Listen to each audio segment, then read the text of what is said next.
Hi, I'm Michael Robson, Chief Executive of Andrews Estate Agents.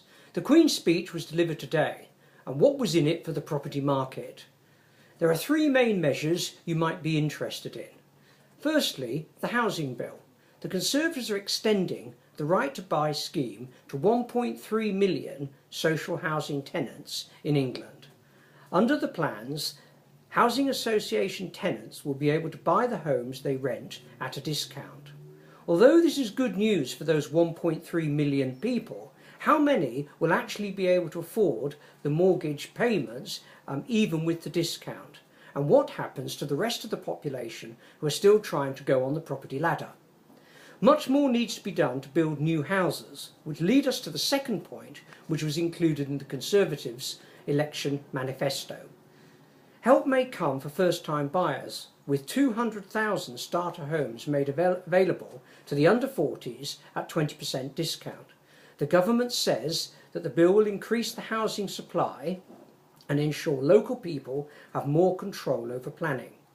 Our concern is that this alone is not enough to make up the gap in the market. The government needs to both address the skill shortage that the building sector is facing and review the planning permission process, which is currently too slow, bureaucratic and expensive. The government needs to review the Green Belt land policy to free up more land for smaller property development if the demand for new homes is to be met. And the third measure is the immigration bill, which brings concerns for landlords. The government is putting responsibility on landlords and letting agents to check the immigration status of any prospective tenants to ensure that they have the right to rent. This means if you are a private landlord, you will need to carry out identity checks on all adults moving into your property. It won't be enough to simply carry out the credit checks on the tenants paying the rent or signing the agreement. Failure to comply could result in a civil penalty of up to a maximum of £3,000. As letting agents, we can do this on your behalf. But I hope, before the scheme is rolled out nationally, that the government takes the time to review how the first phase in the West Midlands has worked.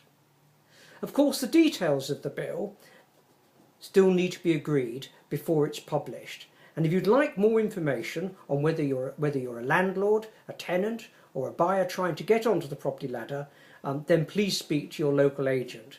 We're here to help, and we're up to date with the latest legislation and more than happy to give you advice.